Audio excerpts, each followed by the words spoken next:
할렐루야. 오늘도 주께서 저와 여러분에게 함께하는 귀한 시간 되어지기를 주의 이름으로 축복합니다. 사람이 살아간 데는 우연한 곳에서 우연한 기회에 내 인생에 꼭 필요한 내 문제 해결될 만한 것들이 있다는 사실입니다. 저는 우연한 기회에 허름하게 생겼고 길에서 우연하게 한 분을 만났어요. 그런데 그분과 이야기를 아무리 해도 들으면 들을수록 그저 끌려가고 그분에게 자꾸 내가 매료되는 거. 그래도 뿌리치고 그냥 왔어요. 그리고 먼 나중에 알고 보니 그분이 그렇게 나를 붙잡고 도와주겠다고, 그분이 나를 붙잡고 그렇게 필요한 걸 해결해 주겠다고 자기하고 같이 가자는. 그런데 외형적으로 볼 때 너무 허름하고 아무것도 없는 그러한 사람 같은 그런 느낌을 받게 되죠. 그래, 나중에 지나고 보니 그 사람이 나한테 그렇게 같이 가자고 애원하고 매달리던 그 사람이 세계 제일의 부자였더라. 세계 제일의 부자였어요. 그래, 그 나중에 그분을 찾아갈 수 있겠는가? 그래도 찾아갔어요. 가서 만나보니 그때 만났던 그 기억을 잊지 않고 기다리고 있었어요. 그래, 그분은 지금까지도 40년이 지난 지금까지도 나의 후원자가 되시고 나의 능력자가 되시고 나의 축복자가 되어 주시었어요. 말만 하면 다 들어주시는, 돈이 되었든 건강이 되었든 인생에 비틀어진 삶이 되었든 모든 걸 다 들어주시는 하나님이었다는 사실이에요. 그래, 너무너무 감사하고 그분을 우리는 지금도 내가 확실하게 붙잡지 못하고 애타는 모습들이지요. 오늘 본문에서 보면 이 솔로몬 대왕은 우연찮게 한 여인을 만납니다. 그 여인이 바로 누군가 했더니 나중에 알고 보니까 술람이라고 하는 여인인데, 이 술람의 여인을 딱 보면서 첫눈에 그냥 눈꺼풀이 샥 덮었어. 그리고 눈동자는 돌아가서 뒤통수에 붙었어. 그래서 앞에는 아무것도 안 보이고 오직 술람이만 보여. 그런데 그 술람이 여인이 숨어버리는 거예요. 이 솔로몬 대왕은 미쳐가지고 펄쩍펄쩍 뛰는 거예요. 그러나 우리가 알아야 될 것은 두 사람이 그렇게 사랑을 불태우던 중 결국 솔로몬 대왕은 술람이 여인에게 초청을 합니다. 가자, 함께 하자. 그러나 인간은 내가 상대가 필요로 할 때 응해주면 얼마나 좋겠는가. 그런데 우리는 상대가 초청할 때 도대체 무엇이 잘난 게 있다고 배짱을 부리고 그렇게 튕기는지 그럴 필요가 없다는 거지요. 그래서 성경은 하나가 딱 겸손하라, 온유하라 라고 말씀합니다. 오늘날 많은 사람들은요, 전부가 이기주의고 저 잘난 말 살고 굉장히 무서운 시대. 그래서 자꾸 시대를 나눠, Z세대, MZ세대, S세대, 무슨 세대, 그걸 나누어서 어떻게 할 건데. 그래서 제가 하도 답답해서 이 나라 역사를 한번 쫙 훑어봐서 그러니 결과는 인간성이 그려. 인간성이 그렇게 저밖에 몰라. 그래서 내가 결론을 내린 게 남과 북은 통일이 되면 다시 조선으로 돌아가야 된다.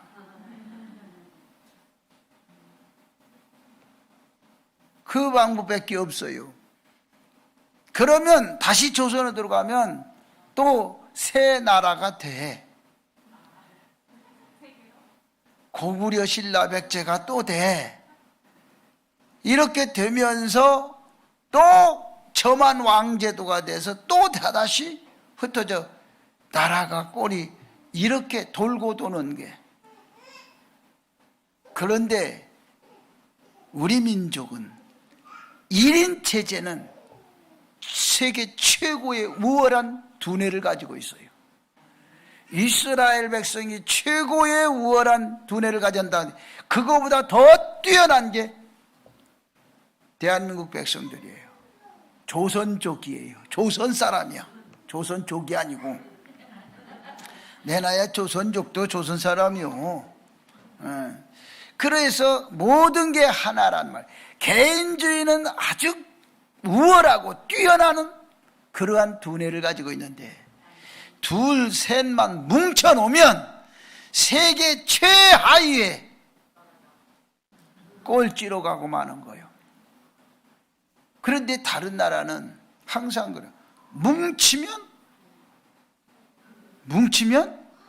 살고, 이거 흩어지면 죽는다. 이게 또 어디서 나왔냐? 이게 또 대한민국에 사람들이 만들어낸 또 언어요. 말은 잘해. 그래서 외국에 가면 망할 친구 꼬량, 변덕이 심한 거요. 대단히 이기주의인 거요. 이런 사람들이 지금 2023년 개구리도 이제 겨울잠에서 깨어나고 그 시기엔 경첩이 지났어요.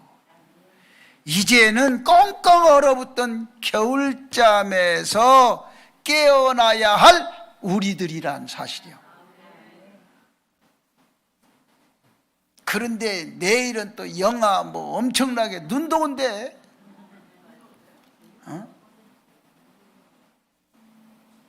이렇게 시기적으로 변덕이 이렇게 그러니까 이 변덕 속에 살아가니 사람이 적응 능력이 그렇게 된 거예요. 그런데 세계에서 사계절이 뚜렷한 나라가 우리나라예요. 그러니까 얼마나 변덕이 심해. 봄에 왔다가 봄 조금 즐기려고 꽃 구경하려고 하니까 여름이 또 훅 찾아와가지고 바다로 끌고 가지. 그 바다로 끌고 가니까 바다 가서 헤엄치려고 하니까 금방 또 산에서 또 단풍이 들어가고 산으로 끌고 가지. 이 사람들이 정신을 못 차려. 왔다 갔다. 그러다 보니까 또 조금 있으니까 추위와 눈이 와가지고 방에 가만히 있어. 또 방구 가고 있지. 이 인생들이 이러다 보니까 자꾸 이런 환경을 태어나면서부터 적응하다 보니까 사람들이 그렇게 되지 않았나. 제가 그 기후를, 저는요 외국에 가서 이렇게 공부하면서도 그걸 느꼈는데, 외국 사람들은요, 열대지방에 있는 사람들은 가만히 보면 무지하게 해. 게으른 것 같으면서도 안 게으르고, 안 게으른 것 같으면서도 게으르고, 이게 구분이 안 가. 그게 무슨가 했더니 그게 바다의 성질이야. 아주 느글느글이요. 그러니까 지가 필요할 때는 굉장히 빠르고, 지가 필요하지 않을 때는 그냥 굴러가고. 그러니까 또 그들은 나름대로의 성향이 있고. 그러니까 우리는 운동을 하면 언제 해? 아침에 하잖아. 그 사람들은 운동을 언제 하겠어? 저녁 12시에 나와서 해. 저녁 12시에 나오면 운동장에 운동 오는 사람들이 무지하게 많아. 무지하게 많아. 그때 왜? 못해? 낮에는 운동도 못해요. 아무것도 못해. 그러니까 이게 이 차이점이 굉장히 있어요. 그러므로 이제 우리는 그 무거웠던 겨울을 지나고 지금 이제 이 꽃이 아무 데서나 피어서 여러분은 오라고 그래. 그렇다고 이걸 쫓아가면 집안이 어떻게 되겠어? 엉망이야. 이제는 뭐부터 해야 된다? 이제는 집 구석구석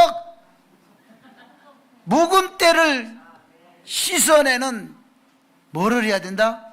청소를 깨끗이 해야 돼. 이제는 겨울에 여러분 안 묵은 것 같이 겨울에 묵었던 게 있어. 이제 청소를 싹 해야 돼. 집안 청소부터 해. 여러분 똑같아. 집에 가보면 엉망진창이야 지금. 이제는 집안 청소를 깨끗이 하고, 그리고 눈도 좀 씻고, 그리고 새롭게 피어나는 새 봄을 구경을 하려고 해야지.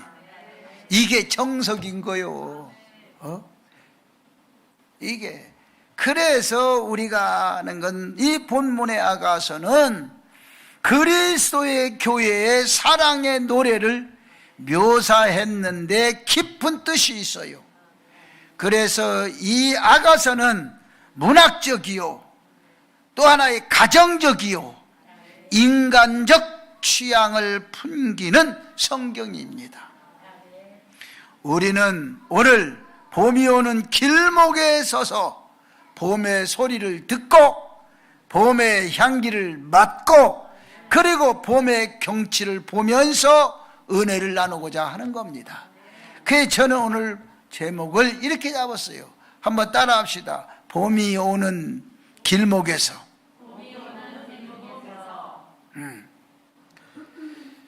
요즘에 저도 노래를 트로트? 아니요. 그 옛날에 박인희의 봄이 오는 길에서인가요? 몰라. 다 믿음이 좋아서 그런 노래가 있어요. 참 노래 들어보면 정말 봄을 직접 그대로 정서적인 노래예요.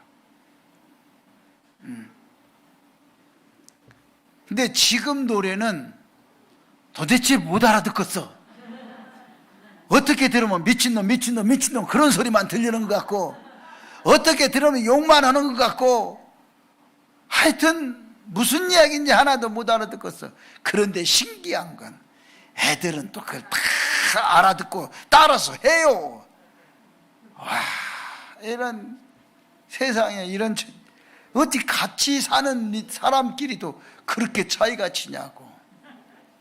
그런데 여러분은 지금 알아듣는 것처럼 끄떡끄떡하지만 여러분이나 나나 똑같을걸. 응? 자, 그러면서 우리는 그러면 봄이 오는 길목에서 어떻게 해야 되는가? 첫째로 봄의 소리를 들어야 됩니다. 이 봄의 소리를 듣는다는 뭐냐? 사랑하는 자가 일어나 함께 가자 라고 찾고 있어요. 오늘 10절에 있는 본문에 그렇게 말씀을 하는 거예요. 사랑하는 사람은 누구인가? 나에게 사랑하는 사람은 누구인가? 그리스도이시다. 예수님은 우리와 함께 가기를 원하세요. 여러분은 외모와 외향적인 것만 보고 따지는데 여러분 절대 그리스도는 그런 분이 아니에요.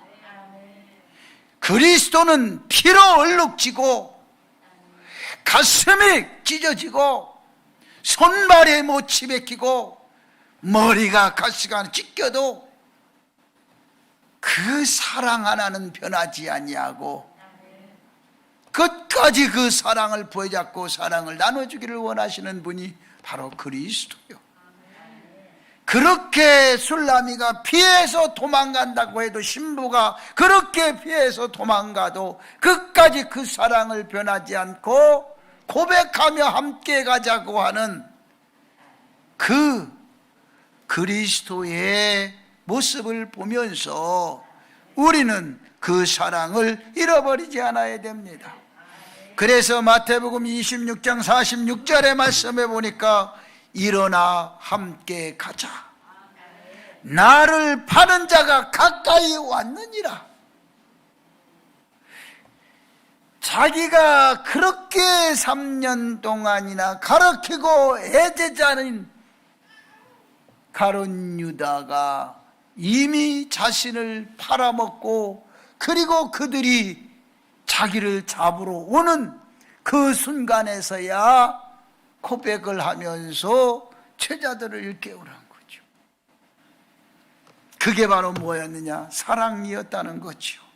예수님은 괴로운 일이나 즐거운 일이나 같이 가기를 원하시는 겁니다. 오늘 여러분이 늘 그리스도가 같이 가기를 원하시면 그분의 손을 부여잡고 따라가기만 하면 됩니다.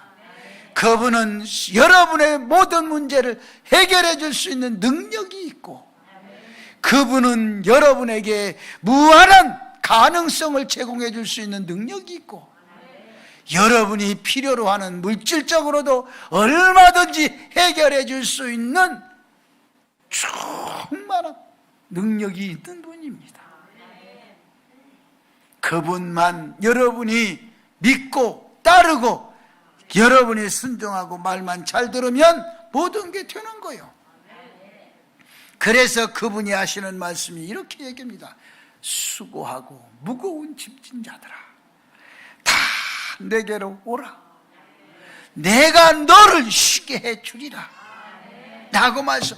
예수님은 우리의 무거운 짐을 쉽게 지고 갈 수 있도록 내가 짊어진 무거운 짐을 그걸 덤뻑 들어서 아버지가 지고 따라오라. 초등학생인 학생이 학교에 책을 다 집어넣고 그리고 가방을 짊어지고 그 가방이 무거워서 뒤로 거의 절반은 제껴져서 걸어가는 아들을 보고 먼 발치에서 아버지가 오다가 그 아이를 발견했어요. 그런데 이 아이가 책가방이 무거워 뒤로 거의 절반은 넘어가서 어그저그 걸어가는 모습을 보고 아버지가 빨리 쫓아가서 그 어린아이의 뒤로 절반은 넘어가는 어린아이 책가방을 탁탁 거쳐서 아버지가 대신 지고 가자. 이때 어린아이의 그 즐거움과 뛰는 그 모습은 이루 말할 수가 없는 거예요. 바로 오늘날 우리가 세상 짐을 다 지고 가는 것처럼 여러분의 인생의 무거운 짐을 그리스도께서 내 뒤에서 오셔서 얼른 걷어채 주시고 가자, 함께 가자 라고 하는 주의 음성을 듣고 여러분이 사시길 주의 축복합니다. 우리들에겐 항상 억눌린 짐이 있습니다. 부모는 자식의 짐, 자식은 부모의 짐, 그뿐 아니라 질병의 짐, 그뿐 아니라 물질의 짐, 요즘의 젊은 세대들에게는 취직의 짐, 그리고 나이 먹은 사람들에게는 정신적인 짐이 있습니다. 이러한 짐을 내가 해결할 수 없다면 곧 누군가 해결해 줘야 되는데, 그것은 세상적으로 해결할 만한 그 누구도 없기에 그 짐을 해결해 줄 수 있는 분은 오직 나를 사랑하시는 그분밖에 없습니다. 변함없이 사랑하는 우리 주님밖에 없어요. 여러분이 그분을 외면하지 마시고 그분을 믿고 그분을 따라가면서 그분의 말씀에 순응하고 그분만 여러분이 믿고 믿음 하나로 그분 믿고 따라가면 여러분의 인생은 꽃이 피는 겁니다. 여러분의 인생은 봄이 오는 겁니다. 그래서 여러분의 인생을 정말 봄이 오는 길목에서 그분을 만나고, 그리고 여러분의 봄의 소리를 듣는 여러분이 되기를 주의 이름으로 축복합니다. 그러므로 현대인들에게는 스트레스가 쌓여 병을 앓고 있는 것입니다. 보이지 않는 이 스트레스가 바로 뭐냐? 우리말로 얘기하면 긴장병입니다. 이 스트레스가 뭐냐? 긴장병이야. 한번 따라 합시다. 긴장병. 긴장을 누가 제일 많이 해?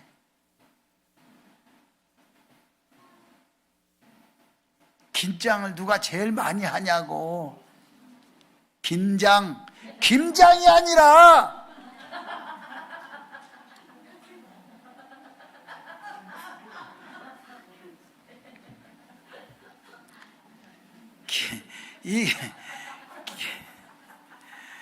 그 긴장을 참 누가 제일 많이 하느냐? 긴장을 따라합시다. 긴장은 내가 제일 많이 한다. 여러분, 긴장은, 그리고 이 또 목사의 직업도 그래요. 목사도요, 이게 하나에 보면 사람들 앞에 설 때마다 긴장하는 거야. 많이 모인 데 가면 많이 모인 데로 긴장하고, 적게 모이면 또 적게 모인 데 가서 긴장하고, 이 긴장을 하는 거예요. 이 긴장병을 털어낼 수 있는 비결이 뭐냐?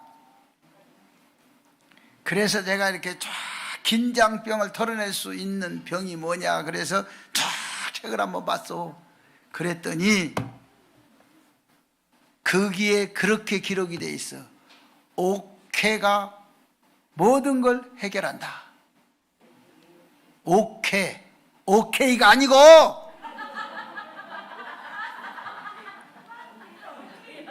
오케이가 아니고 옥회, 옥회. 5회. 네.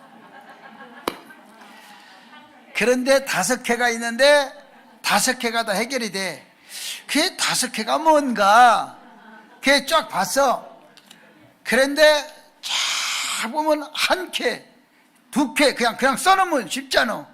이 책장사들은 안 그래. 1회 써놓고 뭔 얘기인지 잡동생이 다 해놓고, 그러다가 2회 오고 읽다 보니까 3회 읽다 보니까 처음 회를 잊어먹어. 2회도 잊어먹을 정도로 그렇게 해놔. 그 여러분은 그 첫째 회가 뭐냐? 첫 회가 쾌심. 예, 쾌심. 쾌심이 아니고, 이거 우리 한국말 잘해야 돼. 쾌심. 쾌심은 뭐냐? 마음의 즐거움을 가지면 절대 스트레스를 안 받는다. 긴장을 받지 않는다. 쾌심. 한번 따라 합시다. 쾌심. 이게 뭐냐? 마음의 즐거움이야. 그래서 여러분이 정말 마음의 즐거운 게 살라는 게 바로 뭐냐? 그리스도께서 그렇게 살라는 거요. 그게 바로 뭐냐? 주님께서 제자를 만져놓고 항상 기뻐하라. 이게 쾌심이요. 여러분 어디 가서 쾌심 그러면 어렵잖아. 그러니까 주님이 쉽게 말했잖아. 항상 기뻐하라. 쾌심이시오. 기뻐하라 가시오. 그렇게 주님은 여러분의 그 성적 수준을 알고 그냥 쉽게 가르쳐 주는 거야. 근데 쾌심. 두 번째는 뭐냐? 쾌식. 예, 쾌식. 예? 맛있게 먹어라. 밥을 맛있게 먹어라. 그러면 스트레스를 안 받는다는 거야. 사람들은 왜 밥상 밑에서 싸우는지 몰라. 밥 먹다 싸우고 먹니 한번 숟가락 던지고. 옛날 시골에서 보면 어른들이 그냥 밥상이 마당이가 막 날 둥그러 밥 먹다 싸워가지고 집어 던져가지고 자기만 안 먹으면 되지. 밥상을 던지니까 식구 전체가 못 먹잖아. 그게 무슨 억가심정이냐고. 그런 나쁜 습관. 우리 장로님들은 그러지 않겠지? 여기서는 지금 아파트에서 창문 열고 밥상 버렸다 그러면 큰일 나. 주차를 거기다 해놔서 차 물어줘야 돼. 네? 그러면 문제가 심각해. 네? 쾌식. 음식을, 밥을 즐겁게 먹어라. 그러면 스트레스 병이 오는다. 그 다음에 세 번째는 뭐냐? 쾌활. 쾌활. 활동을 즐겁게 하라. 즐거운 활동을 하라. 이렇게 얘기하는 거요. 그러니까 즐겁게 인생을 즐겁게 활동하라는 거요. 그래서 우리는 늘 활동하는 것도 정말 긴장을 하고 활동을 한다고. 왜 도로에 차가 막 지나다니고 이게 긴장 안 하면 사고 나니까. 긴장, 이게 스트레스 병이라는 거예요. 그래서 세 번째 쾌활이라 이거지. 그 다음에 네 번째가 뭔가 그랬더니 쾌면. 쾌면이 뭐냐? 잠을 달게 자라. 사람이 병이 잠 못 자서 오는 거야. 잠을 어떻게 자라? 달게 자라. 잠을 즐겁게 자라는 건 아니요. 이 잠을 달게 자라. 그러니까 잠잘 때는 다 스탑해놓고 저도 옛날에는 그냥 다 스탑해놓고 누면 머리만 딱 닿으면 잤어. 그래갖고 같이 이렇게 연합성회 같은 데 가면 이렇게 한 방에 한 두 사람씩 들어가 쉬거든요. 그러면 옆에 사람이 지독게 미워해. 자기는 잠도 못 자는데 코 골고 잔다고. 얼마나 미워하는지. 이런 거 중요한 거야. 쾌면. 그 다음에 또 중요한 게 뭐냐? 쾌설.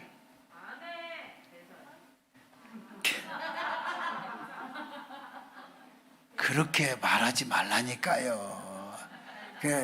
듣는 사람이 혐오감을 느끼게 들으면 안 된다고. 그래서 쾌설. 이것은 뭐냐? 분비물을 즐겁게 하라. 즐겁게. 이 분비물 그러면요, 땀도 분비물이거든. 땀도 즐겁게 땀을 내고, 모든 먹고 배설하는 것도 즐겁게 하라는 거예요.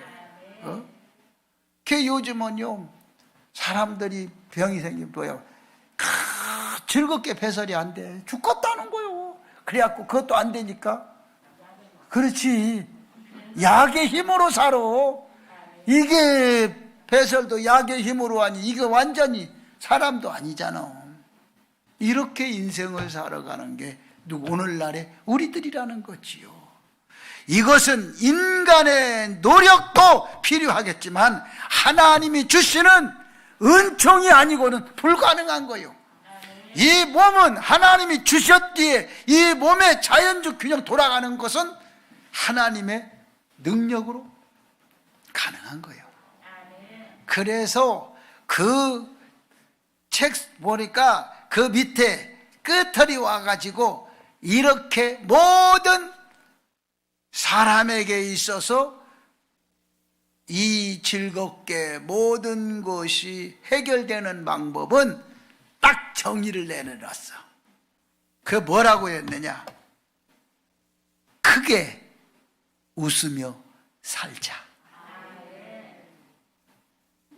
근데 내가 거기에서 쭉 다루는 걸 보내. 크게 웃으며 살자 그래 놓고 1, 2 웃는 것도 1, 2, 3, 4, 5가 있어. 그 웃는 것도 월요일, 화요일, 수요일, 목요일 그런 게 있어. 나 별로. 그래서 내가 가만히 그 책을 자세히 들여다봤어. 읽어봤어. 그랬더니 크게 웃으며 살자. 월요일은 원래 웃고 또 웃자. 그래 나도 한번 해봤어. 원래 어떻게 웃는가. 그리고 또 웃어. 이거 그걸 하는 게. 그리고 화요일은 화가 나도 계속 웃으라는 거예요. 아니 화나는데 어떻게 웃어. 그게 말이 안 맞는 이야기인데 가만히 보면 정의를 내리면 그 얘기야. 거친 화가 나도 속으로는 웃으라. 이 얘기야. 회심이 그거 얘기잖아요. 마음이 즐겁게 살아야 돼. 그러니까 겉은 화가 나는지 난 표전적으로 그렇지만 속은 웃으라는 거야. 예? 그래서 화가 나도 웃으라. 여러분 화가 나도 웃읍시다.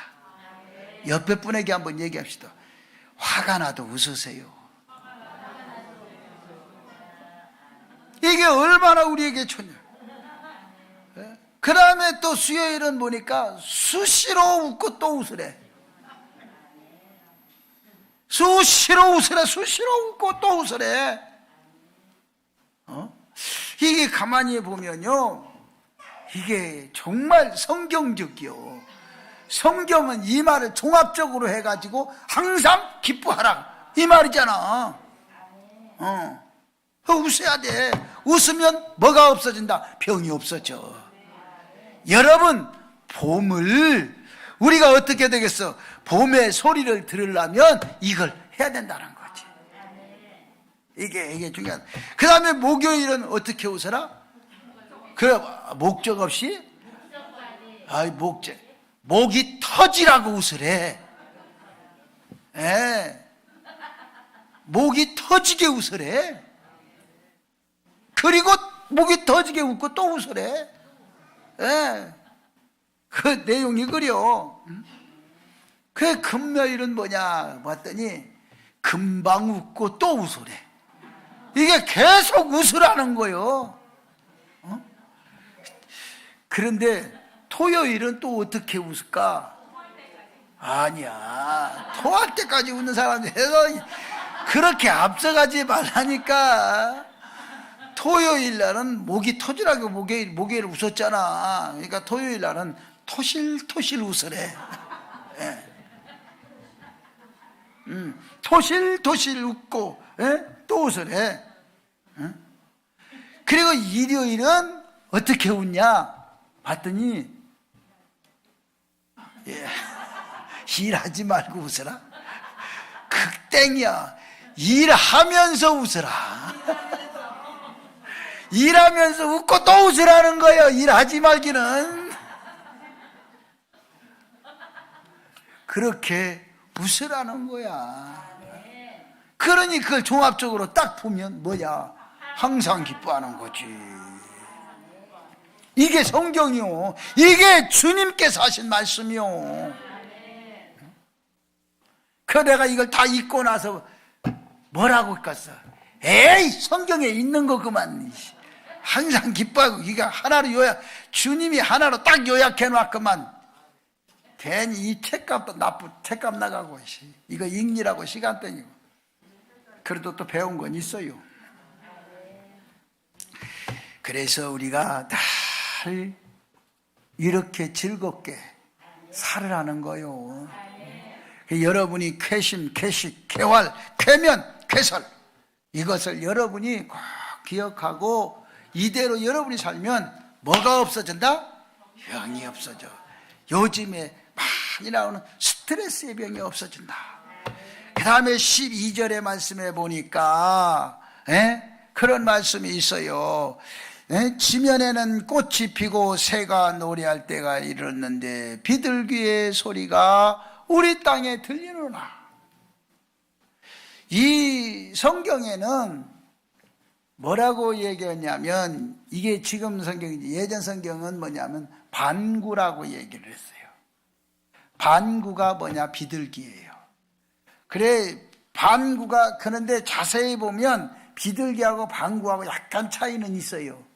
반구는 지금 나와요. 지금 나와서 방구 방구 방구 하면서 우는 새 있어. 울음소리가 그래요. 요거 우고 그 개소리 들으면 방구야. 그게 비둘기 이렇게 안 울어. 우리 여기 종탑에서도 울어. 방구 하면서 우는 새가 있어. 그 새가 보면 머리는 이거만밖에 안 해. 몸은 이거만 하고 머리가 굉장히 적어요. 근데 소리는 엄청 커요. 방구 막 이런 식으로. 그 새 종류 약간 달라요. 비둘기는 머리가 또 좀 커요. 근데 이 반구를 비둘기라고 얘기를 해가지고 성경 해석가들이 이런 식으로 지금부터 해석을 해놨어. 내가 그냥 볼 때마다 성질 날 때도 있어. 그래서 이 새는, 반구는 바로 뭐냐? 철새 중에 하나라서 에레미야서 8장 7절에 보면 이 반구의 새에 대해서 얘기해. 비둘기가 아닌데 비둘기라고 여기 성경에 이렇게 놨다고 지금 번역하는 사람들이 새 번역에 뭐라고 하냐? 돌아올 때와 노래할 때를 알리는 새라고 그랬어요. 이 새가. 따라서 이 새는 하나님의 심판 때를 알리는 새라고 그랬어요. 그리스도의 재림의 때를 알리는 새라고 그랬어요. 하나님의 심판의 때를 알려주고 그리스도의 재림의 때를 알려주는 그 새가 반구라는 거예요. 그 새가 비둘기라고 하뇨. 그래서 우리는 반구의 소리를 듣고 시기를 구별할 줄 알아야 한다는 얘기입니다. 봄이 온다는 것은 겨울이 가는 것을 의미하고 여름이 올 것을 예고해 주는 거예요. 그래서 봄은 바로 겨울이 가고 뭐가 온다? 여름이 오는 것을 가르쳐 주는 게 봄이에요. 그래서 봄을 여러분이 어떻게 돼야 되냐? 봄의 소리를 들을 줄 알아야 돼요. 봄의 소리를 들으라. 이게 굉장히 중요한 겁니다. 그래서 우리의 심령도 때가 차면 죽음의 날이 오고 죽음의 날이 지나면 영원한 세계가 있음을 가르쳐 주는 거예요. 그 여러분이 언제 아느냐? 죽어봐야 알아. 죽어봐야 영원한 세계가 있음을 그때 알아. 그때는 늦어. 지금 가르쳐 줄 때 여러분이 바르게 알고 죽을 때 평안하고 행복하게 죽어. 인생이 지금이 중요한 거요. 그래서 지금 제일 중요한 금 가운데 뭐냐? 지금이야. 현재가 제일 중요한 거요. 두 번째로는 뭐냐? 13절에 있는 말씀입니다. 무화과 나무는 푸른 열매가 익었고 포도나무는 꽃을 피워 향기를 토하는구나. 나의 사랑, 나의 어여쁜 자여, 일어나서 함께 가자. 이건 뭐냐? 봄의 향기를 말하는 겁니다. 포도나무는 꽃이 피어 향기를 토하는구나. 여러분, 이 꽃의 향기는요 엄청나게 토해냅니다. 이게 지금 꽃들이 우리가 이 사계절 꽃이 막 있으니까 냄새 나, 향기가 나야 안 나요? 잘 안 나. 그 자연에서 핀 꽃이 향기가 나야 안 나요? 진동해요.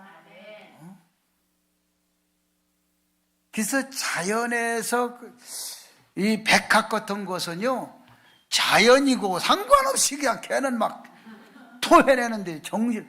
그래서 그 향기는요, 오래 맡으면 죽어요, 방에다가. 그래서 백합 같은 건 절대 방에다 꽂는 거 아니에요. 집안에 꽂는 게 아니에요. 예를 들어서 무당이나 학자들, 철학자들이나 이런 사람들은요, 주로 어지간히 따죠, 그런 걸. 집안에 봄이 되면 대체 뭐냐, 집안에다가 선인장, 꽃이나무 이런 것도 놓지 마라. 뭐 들어가는 입구에다가 무엇을 놓지 마라. 별소리를 다 해. 근데 그까짓 거 무시하고 살아. 여러분은 누가 있어? 예수 대장이 있잖아. 그거 귀신이 하는 소리들이야. 귀신이 하는 소리는, 이런 꽃은 좋은 거예요. 그냥 자연의 하나님이 창조물이요.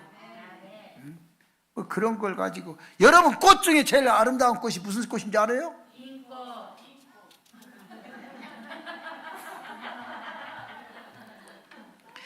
그런 꽃 말고 자연에서 피는 꽃 가운데 제일 아름다운 꽃이 선인장이야. 가시가 있는 꽃이 제일 아름다운 거예요.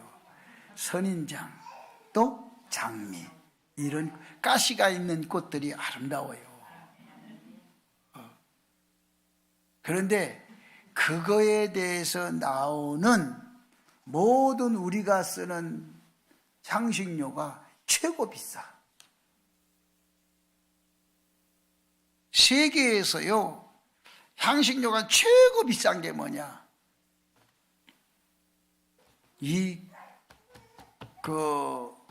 장미, 꽃으로 만든 향수, 또 이 선인장으로 만든 꽃, 향수, 이런 것이 정말 비싸. 근데 그런 게 흔하지를 않아.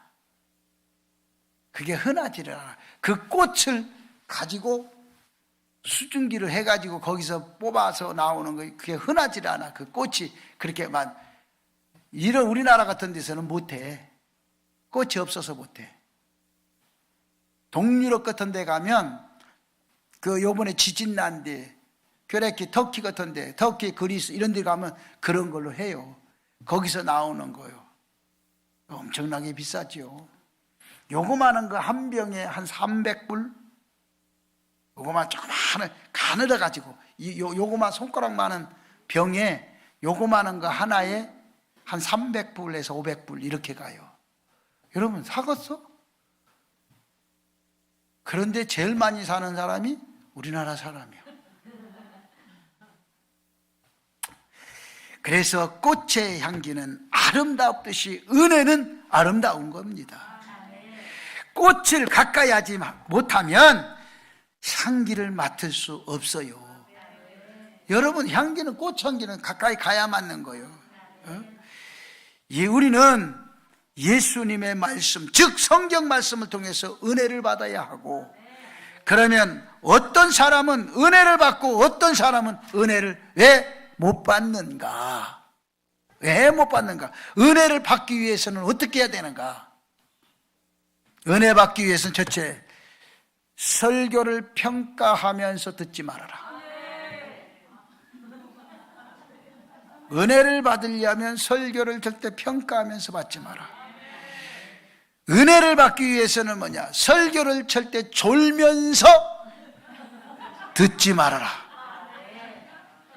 그 은혜 못 받는다 이거죠. 은혜 받기 위해서는 설교를 사람의 말로 듣지 말아라.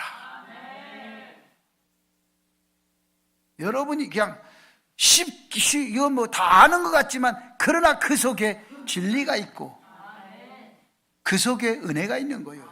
설교를 여러분이 은혜 받기 위해서는 설교를 얕보면서 듣지 말아라. 하나님의 말씀으로 받아들여야 되는 거예요. 세 번째는 뭐냐? 봄의 경치를 보아라. 여러분, 봄의 경치를 보라. 12절의 말씀처럼 꽃은 피었습니다. 왜 피었을까요? 꽃이 왜 피어 있을까요? 저 먼 산에 꽃이 왜 피어 있다고? 때가 돼서 보라고! 나 좀 봐주라고! 누가? 하나님의 창조물인 만물의 영장이 보라고!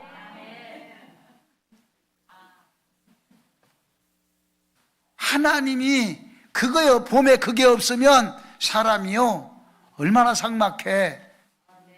겨울에 방콕에서 나와가지고 얼마나 삭막하냐고. 나오니까 뭐가 있어? 꽃이 있어.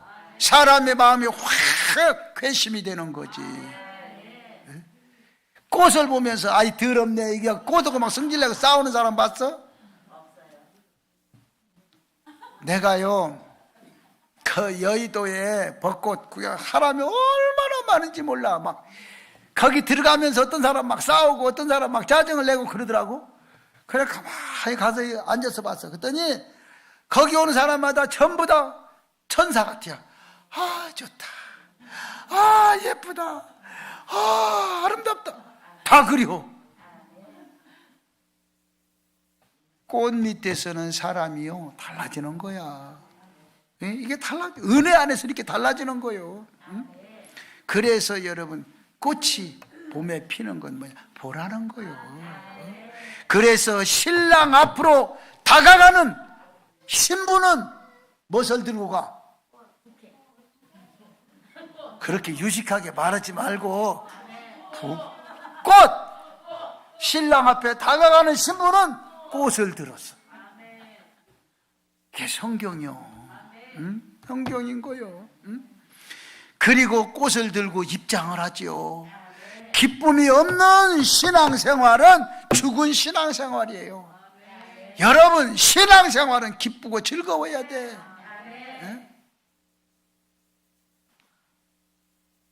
포항에 있는 어느 목사가 그런 얘기를 합니다. 자기 교회는 처음에 오는 사람은 적응을 못 한대. 처음에 한 번 왔다 다 간대. 그 왜 그러냐고 물어봤어. 그랬더니 자기는 설교가 기본이 2시간이래. 그래서 조금 있다가 흔들기 시작하고 그러고 설교 끝나기 전에 나간대. 그러다 보니까 나는 끝날 시간이 됐는데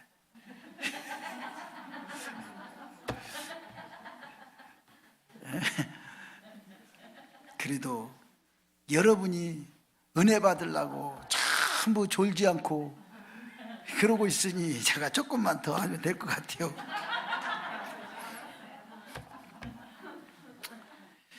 그게 또 졸게는 안 하잖아요. 자, 그 다음에 뭐라고 그랬어요? 14절의 말씀 보니까 그걸 반구를 보라 그랬어요. 비둘기를 보라. 비둘기가 은밀한 낭떠러지에 숨어 있다 그랬어요. 이 낭떠러지는 바로 예수님 품속을 비유하는 겁니다. 왜? 비둘기가 왜 이곳에 숨어 있을까요? 독수리 같은 무서운 새를 피하여 숨은 것입니다. 두려움이 많아 안전한 곳을 찾아 숨은 것입니다. 수치를 피하기 위해서 숨은 것입니다. 비둘기의 소리는 기도를 비유한 것입니다.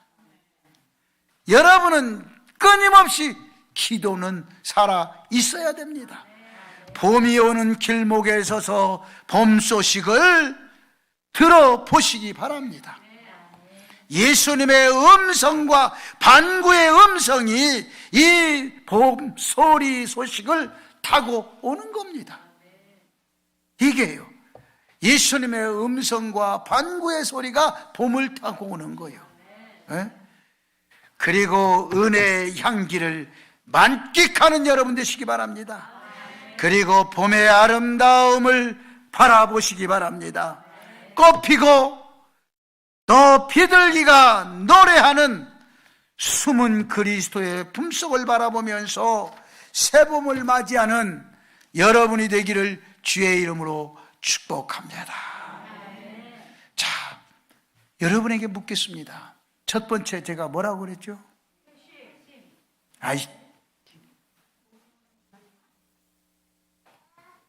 첫 번째는 제목은 봄이 오는 길목에서, 그러죠?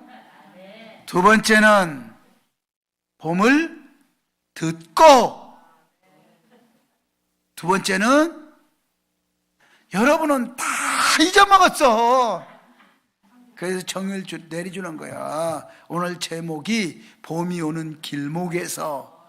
두 번째 이제 소재 첫 번째는 봄을 듣자. 봄의 소리를 듣자. 따라합시다. 봄의 소리를 듣자. 여러분 들립니까? 그 봄의 소리를 듣고, 두 번째는 봄의 소리를 맡고, 봄의 소리가 뭐예요? 봄의 꽃이, 예? 여러분 생각해 보세요. 이 봄의 향기를 맡잖아요. 제일 많이 맡는 게 꽃이 봄의 향기잖아요. 향기를 맡고, 그럼 세 번째는 봄을 보고, 먼 산에 꽃이 왜 피었어? 보라고. 이거 정도는, 다른 건 다 잊어먹어도 이거 정도는 여러분이 듣고 봄이란 거를 알아야 될 거 아니에요. 응? 그래서 꽃은 웃어도 소리가 없고, 새는 울어도 눈물이 없어. 이해 가요? 여러분의 기도 소리가 반구의 소리가 되고, 여러분이 하나님과의 다 같이 가는 아름다운 모습들, 은혜의 생활이 되어지기를 주의 이름으로 축복합니다. 기도합니다. 살아 역사하시는 하나님,